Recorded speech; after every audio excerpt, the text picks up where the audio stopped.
Gary. Good morning. Very nice to see you. How are you, William? It's great to have you here in Castillo el Bilbil in Benalmadena, and I'm very lucky to have you as first person to be with us and to explain it as well a little bit in the foreign language and hope that the people likes the program. Well, okay? Thank you very much for having me once again. A pleasure.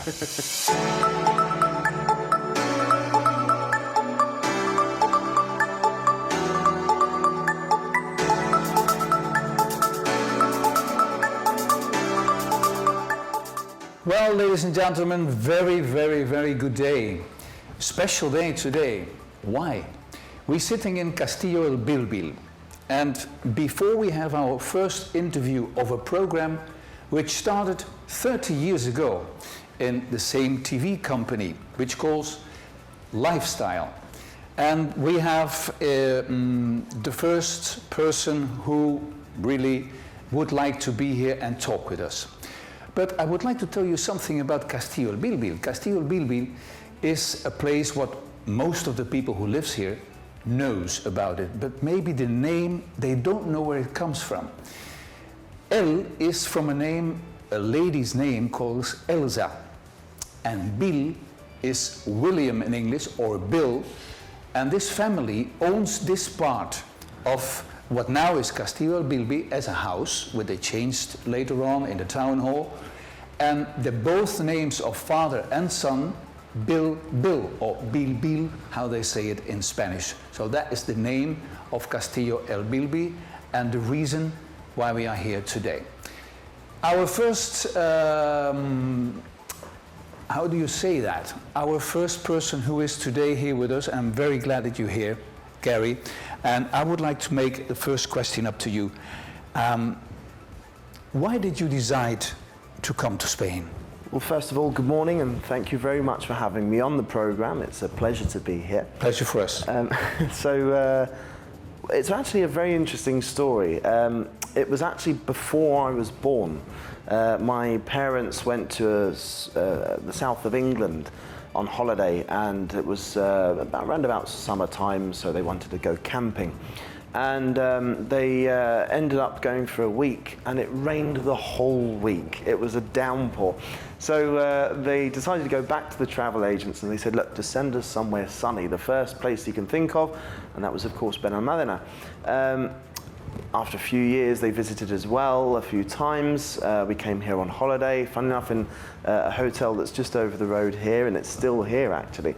And then back in 2000, my parents decided to come over to live here, and I was only young at the time, so I didn't really have much of...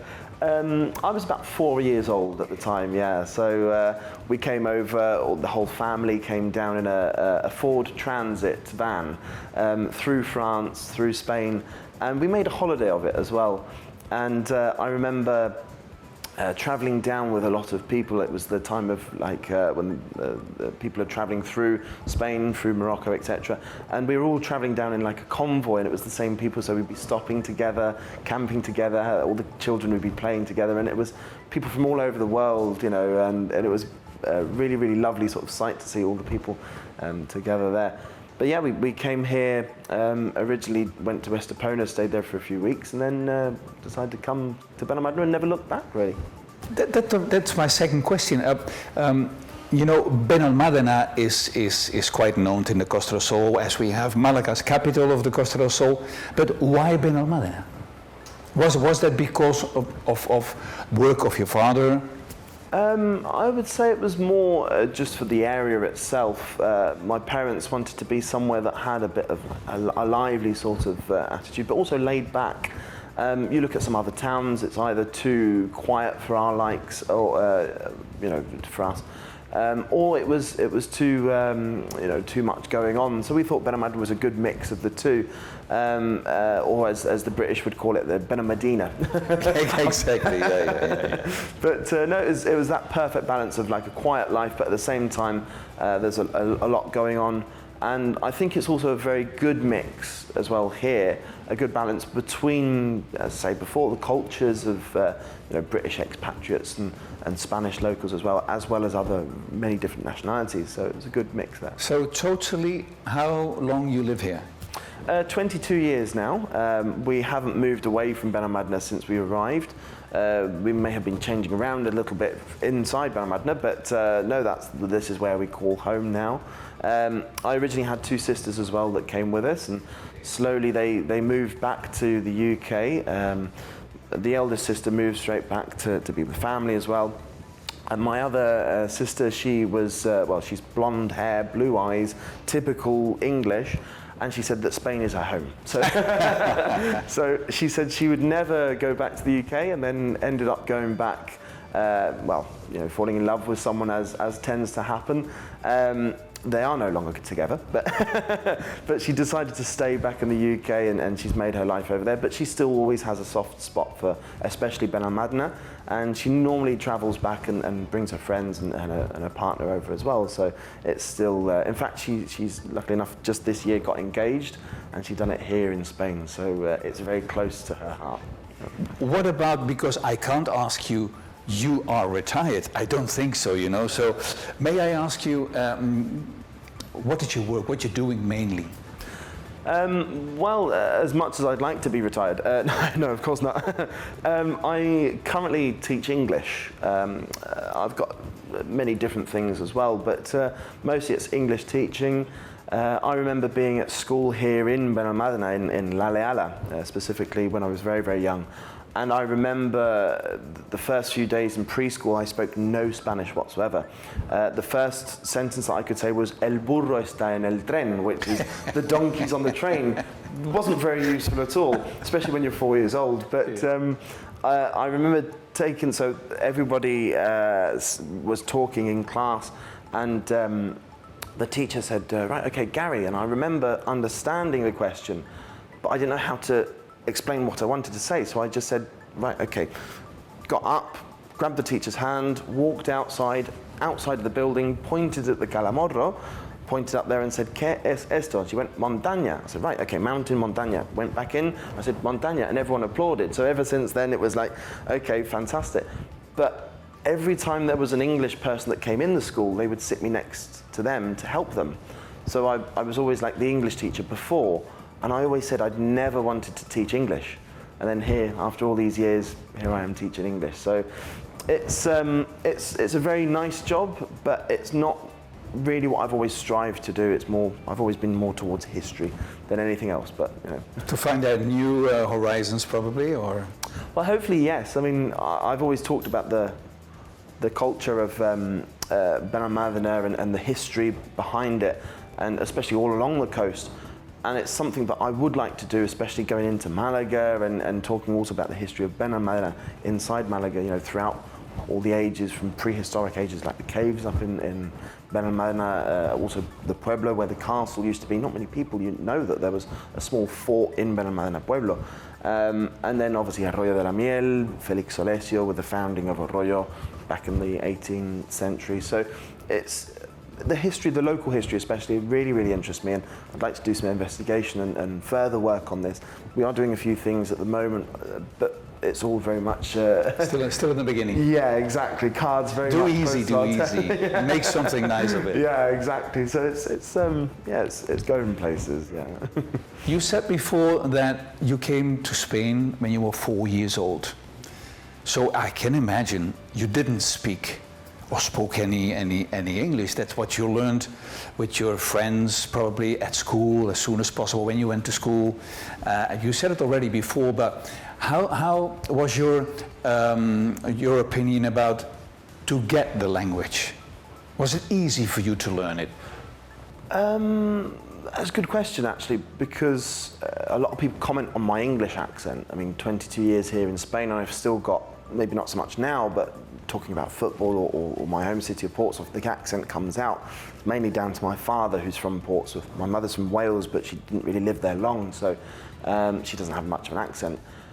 So the English side has always been very present, but we've made sure to integrate in Spain. That's the most important thing. That's very important. And at the same time also keeping that sort of the British culture, maybe not strongly towards that, but if you gain one thing then you lose the other, you haven't actually gained anything at all. So it's trying to keep the two there more or less at the same level. when we came to Spain, my parents very much pushed, you know, you're going into a Spanish school, Yep. you're getting thrown into the deep end, so to speak. And it was, I mean, at 4 or 5 years old, to me it was, I was a bit of a precocious talent back then anyway, so I used to just, you know, no shame whatsoever, you know, just point at things and ¿qué es esto? And that's basically how I learn. I don't like bigging myself up. I don't like, you know, being too positive about my own self. But I must admit, I did catch on the basics rather quickly. You had a feeling for him. Yeah, I've never been really very good at languages. I mean, my French is awful, but Spanish, it was, you had no choice. You were surrounded by Spanish. If you wanted to speak to people, then you had to speak Spanish or not at all. And I didn't want to speak not at all, obviously, because I've always loved speaking, as you can probably tell. But no, it was very much like, this has got to be done, and you just cracked on and done it. And in a couple of years, obviously when you're younger, it's a lot easier as well. But yeah, a few years we had the basics, and it was very much a lot of help from my friends as well, you know, a very close group of friends, which to this day we still keep in contact, you know, since the age of 4. Yeah, yeah. Do you have still a lot of contact with your friends in England, or are they coming over and have some holidays here? How is that going? We still have contact with people in the UK, and not so much my own age. There's only one person really, and funny enough, the last time I was in England, I actually bumped into him, so it was nice to see him again. But we have very much come over to be part of Spain. This is not England in the sun. This is, you know, we are in Spain. You have to accustom to the culture and some of the things we love about it. That's why we come here for. Some other things, for example, we do, we are very proud of where we've come from. My mother's very proud of being Welsh. I'm very proud of being British. My father is definitely very proud of being English. So we do have that culture indoors. However, I think we have a very good balance between the Spanish and the English cultures, or British cultures.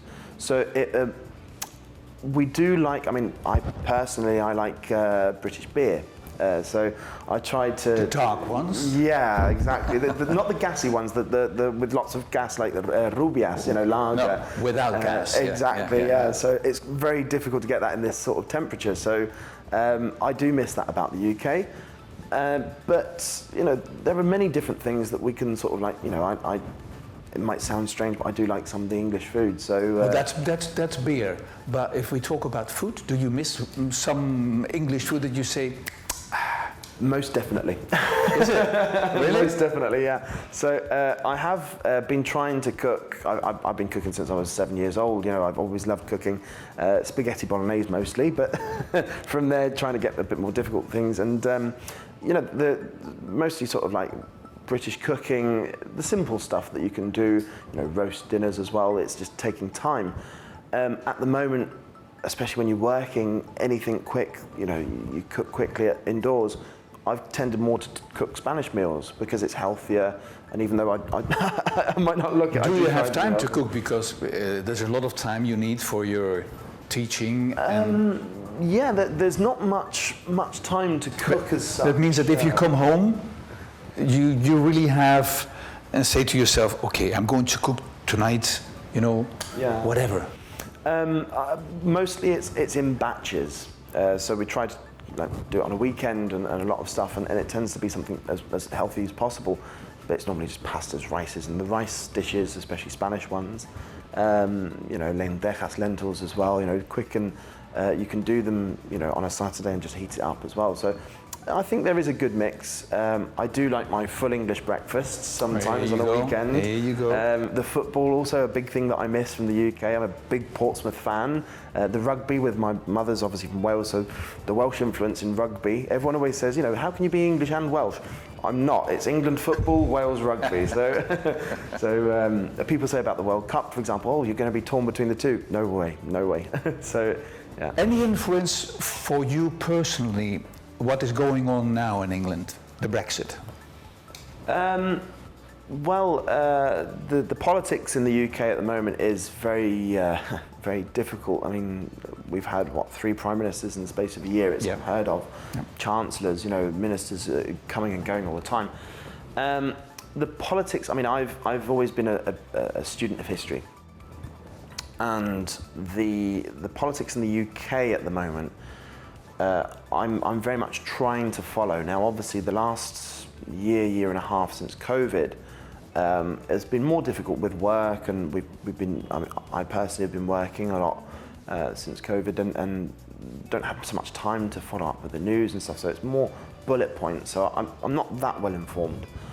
But with Brexit especially, I think, I'm not going to get into the details of the politics, but there are a lot of things which are, you know, this day and age, not just in British politics, but all politics in general, we don't listen. People don't listen anymore. People want to talk and put their point across. But I think personally we should listen to those who have issues, whether it be one side or the other. So it's very easy to tar something with the same brush. But I think in a matter such as Brexit is not from the referendum. Brexit goes back 30 years. So I think we should look at the details as well before we judge. However, the judgment that we come to could be one side or the other. That is down to our own perceptions. I really think that it is, I mean, talking back with family back in the UK, I have family members, close family members, that are fierce Brexiteers. Others who are very much pro-Remain in Europe. And some of the Christmas dinners are very interesting, you know. So, and I think that's replicated throughout all British households, and not just British households either. You know, around the world, everyone's talking about this issue. So, for me personally, has it affected me? I would say there's another bit more of paperwork that needs doing every 10 years instead of, you know, just relaxing. But that's not a big issue for me. I know that a lot of people have had a lot of problems. Many people have had to move back. Very close family friends as well have had to move back, which is a shame. But generally, I think the whole, whether, again, for or against is not the issue. How it's been dealt with afterwards has been the biggest issue. So there doesn't seem to be, not just British politics, again, around the world, there's no professionalism anymore. There's no planning. So there is, everyone's falling out of love with politics, especially the younger generations. So I think it is an issue that needs to be dealt with. But Brexit just brought it to the fore, as well as many other different, I mean, even here in Spain. Don't you see in your circle, don't you see in your circle that friends, families, further families away, they say like, when this Brexit happens, it happens, so we are deciding we go to wherever, in this case, to Spain. Do you think more people thinking like that way, or they just say, okay, we stay in England, or they don't have the opportunity? I know it's a strange question maybe, but did you feel that more people from your country came to Spain because of the Brexit? I think Brexit, as well as COVID, was a before and after moment. So a lot of people who are here moved back, but also a lot of people that were deciding whether to move over to Spain moved over. I don't know the details. I don't know how many people compared, you know, going and coming, but the net difference basically. But I do think it was a moment that a lot of people had to make a decision. I know there's a lot of people that come over for holiday homes. So, for example, they might be here for 3 months. Well, they can't do that anymore. So I do think it is an issue with those people. Now you have to be either a resident or not a resident. And if you're not a resident, I think it's 180 days that you can be here for. And that obviously is not much for someone who wants to come over here for the summer season or something. So it's very, you know, something, again, we're still, the mechanisms are still turning, everything's still happening. I mean, I think Portugal came out with some sort of legislation a few years ago, so they're doing a deal with the UK. I'm not aware of the entire facts, but, you know, something has to, imagine all of the people that spend 3 months here, and there's a lot of them, especially in Benalmadena, that money that you're going to lose out on, you know, the people that you're going to, and the rich sort of culture that you lose out on as well. So I do think it needs. And what did you find out about, maybe I go back a couple of years, 2-3 years, and then it was like a bomb. All the prices went up, and we really have, I would say, there are a lot of people who have problems to come to the end of the month.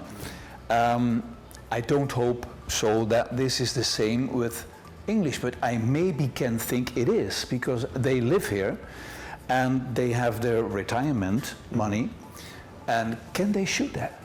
People have this perception of especially, you know, whether they be from different countries as well, but I can only speak really about the British, that they retire here, they've got their pensions, they live very comfortably. There's another example, so people think they can just come over here, open a bar, sit by the coast and let the money come in. Most of the people that I know say they work harder here than they ever have in the UK. It's not the land of milk and honey if you don't, you know, work towards it. Mm-hmm. So, I mean, people that have retired, obviously, it depends on the person. That's what I think as well, exactly, yeah. It depends on the person. Yeah. If I ask you, countdown 17th of March, what do you think about? That would be St. Patrick's, and this is a strange one actually, because for me, just goes to show, so we think of like the Irish parades, we think of you know, the Spanish celebrate St. Patrick's, again, around the world, everyone does it. Lots of my friends take part in the St. Patrick's Day celebration, very close friends who are Irish also organise and take part in things that are all to do with Ireland. For me personally, it's not a big day in the calendar. I do enjoy, obviously, other people's cultures, but for me, when you think of March, for me, that's rugby. There you go. So it's the last weekend of the Six Nations, which is the rugby. So normally, if Wales are playing well, I can go out and celebrate with the excuse of St. Patrick's Day. If they're not playing well, then I would probably just stay in home and hear the fireworks. Okay. Gary, you were talking about rugby, which is very popular, very, very popular. But we are so close now to the World Cup in Qatar. Well, I may think a very special place, unusual place to play the World Cup in a month of November. And I've heard some really arguments the people can have there. Just you and me, if we walk on the street, it's incredible. But anyway, what about the World Cup? What about England? I've been following England for too many years to get my hopes up. Every time you think, right, okay, so we might go somewhere this year, it always turns out Is it more Spain already? No. So we have this argument quite a lot between my friends and myself. I can imagine. So I'm very much an England fan. Spain, obviously, you know, I watch the football matches and all that, but I cheer on England. So if it was any special club? Portsmouth, yeah. They're not so much a well-known club now, but back in 2008, I remember being at Wembley for the Cup final. Wow. We won that back then, and you know, it was a very big day. Since then, we've gone downhill, but yeah, it's always been football, England and Portsmouth, and a very, very big Portsmouth fan.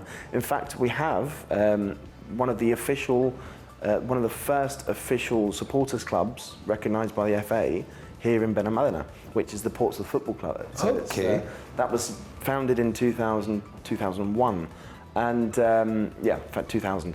And we at one point had around 500 fans between Nerja and Gibraltar. So with the centre being here in Benalmadena. Over the years, with the financial problems as well since 2008, but also maybe perhaps because Portsmouth have been going downhill, we're a very passionate fan base.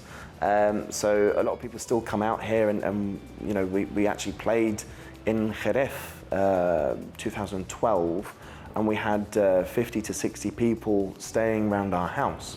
So it was like a big campsite, and Sounds good. It was a very, very good weekend. And again, bringing the Portsmouth side to where we live here in Spain, it was absolutely fantastic. What about Andalusia? What about Spain for you? I mean, you're based in Benalmadena. I think Andalusia is one of the most beautiful places I know. Every country has its ideal things, but Andalusia is something very special. How is that for you? It's definitely something special. There is something here for everybody. We have the sea, we have the countryside as well, and everything in between. I've lived here all my life, and for me, Andalusia has a special place in my heart. I do like even going out to just a random sort of weekend in Alora. So it's, you think, well, it's only a small little village, but the culture that's there is so rich. And even into the pueblo, Benalmadena pueblo, and the Arroyo de la Miel, it's got a lot to offer. Every street corner's a hidden gem. So, and even into the capitals of each province, so Sevilla, Córdoba, Jaén, Malaga itself. Malaga, when I was at university, I used to have my lunch near the cathedral, just to have that sense of wonder next to something so beautiful. It's an enchanted area, that's for sure. For me personally, it might be a bit arid. I do miss the green forests and the green fields and the temperatures. I get hot very, very easily. So anything above 20 degrees and I'm melting. So it's normal. That's normal. Yeah, that's normal. The culture, what you just said, the culture of Andalusia is amazing. It goes back to the Arabs and what they did here and so on. But if we come back to Benalmadena and you go out, is that because you lived here since when you were 4 years, so I can imagine that most of your friends are Spanish, or not? Yeah, I would say the great majority of my friends. Majority, yes. Yeah, it depends. We say in English, horses for courses. So it depends if you want to go out, for example, I don't know, especially for sports, watching Portsmouth. There are a couple of friends who come to watch Portsmouth matches who are Spanish. We're hoping to go over to England, and they've never been before. So one's from Fuengirola, another's from Malaga. Nice. So it's trying to integrate them as well. But my friends personally, it depends on the night. If you want one thing, then I might go out with the English friends. Yeah. And another night we go out with the Spanish. The ferias and the local festivities, though, that is most definitely Spanish. And I think the way that, I'd like to think, integrated in both sort of cultures. So you can enjoy a British sort of day out, and you can also enjoy a Spanish day out. And the mixture of the two is what makes this place special. If you go out, what is your main dish? Oh, right, good question. So, especially coming up to, I have a very soft spot for rosada. So I like my fish. I also like to go around for the rice dishes as well, and what you say, comida de cuchara, which is like the stew, so the stews and things like that. It's very special around this area. You're a Spanish man. Well, I wouldn't go so far as that. You're a Spanish man. and how is that with your dad and mum? So they like to go out with Spanish nights as well. My father basically grew up in Mallorca. He always used to go to Mallorca every year, and my mother knew Spanish from a very early age as well. So they've always tried to integrate, and they've always tried to familiarize themselves, especially with the cuisine. The cuisine here is absolutely amazing. We do have friends up as well, and we try to sort of offer them British meals, and when we go to their house they offer Spanish meals. So a big bowl of lentejas in the middle, and we dish it out, and then when they come to our house, roast beef and things. So, sounds very good. Yeah, I try to get that mixture. It's all about the mixture of the two. Yeah. Perfect.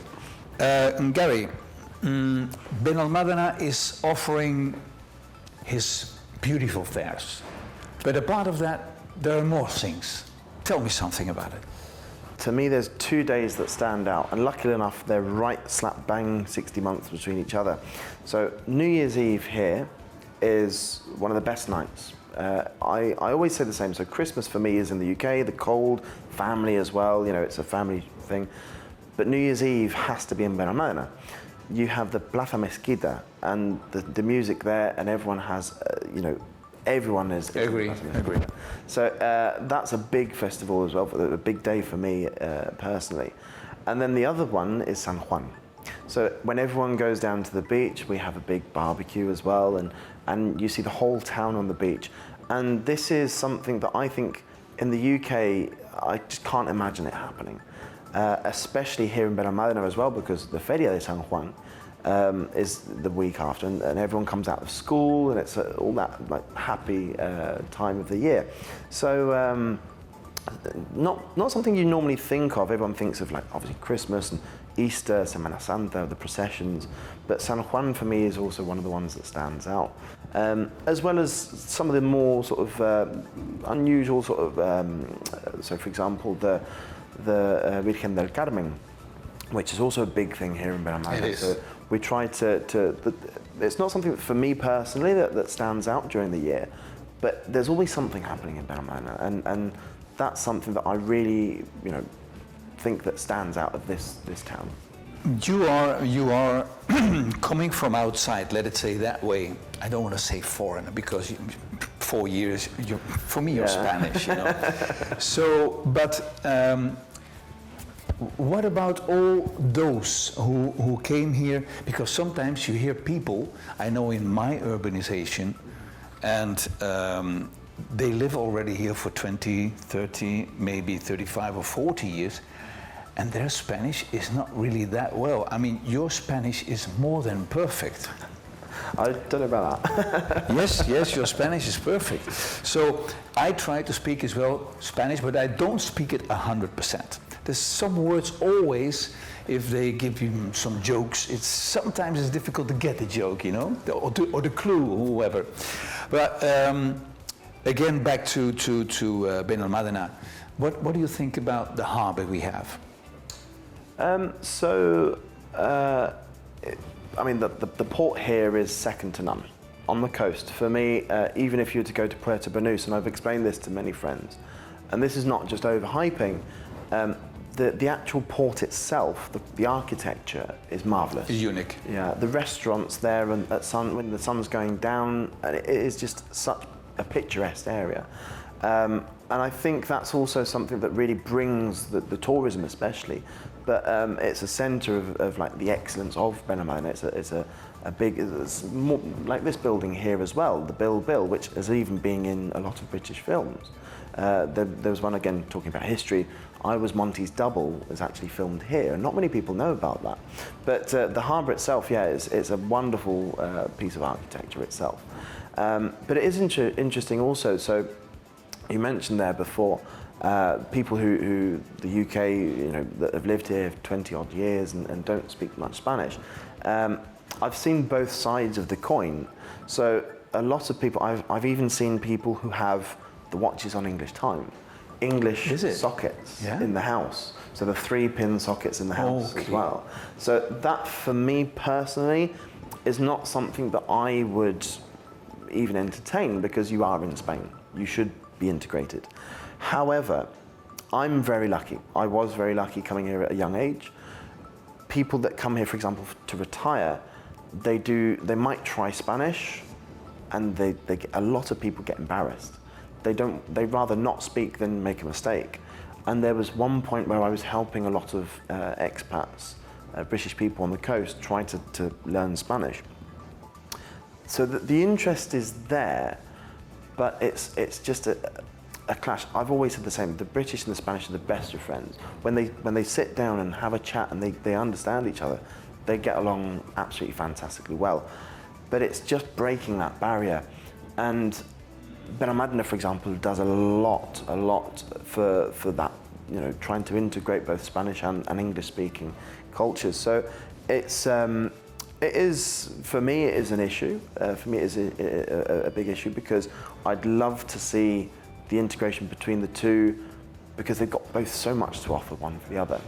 But it's not as easy as it is on paper. It's not as easy as that, but it's just what you're saying, to integrate together is the most beautiful thing there is. Yeah.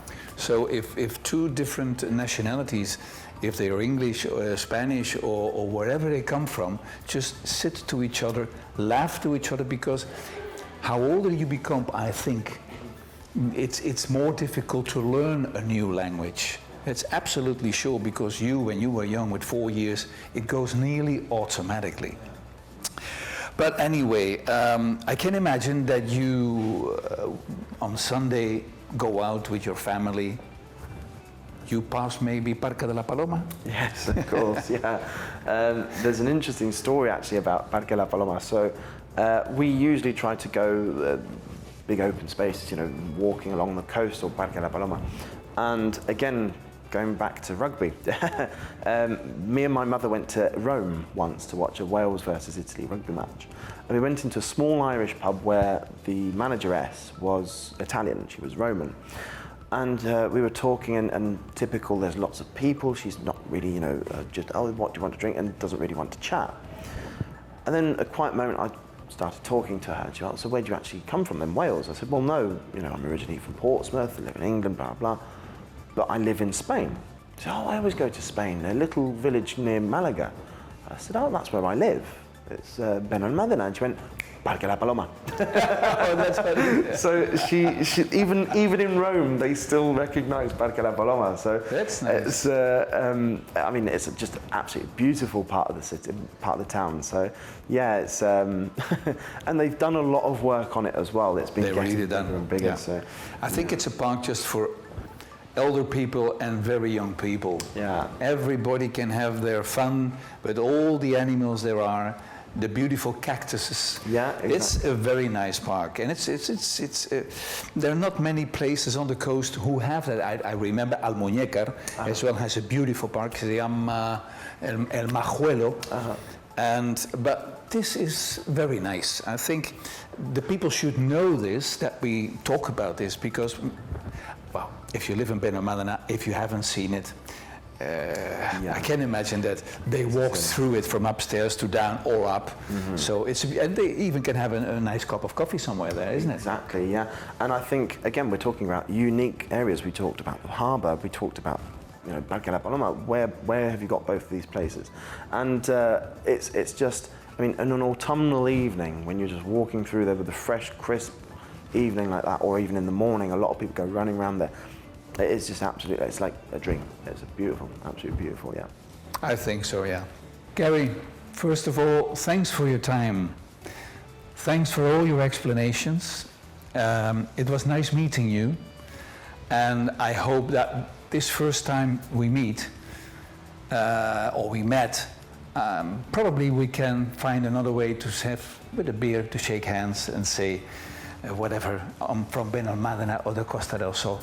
So thanks for your collaboration on this program, Lifestyle, and I wish you as well all the best. Thank you very much, William, for having me on, and it's been an absolute pleasure. So all the best with the programs, and hopefully to see you soon. Thank you very much for having me. Well, ladies and gentlemen, our first program, I hope you will like it.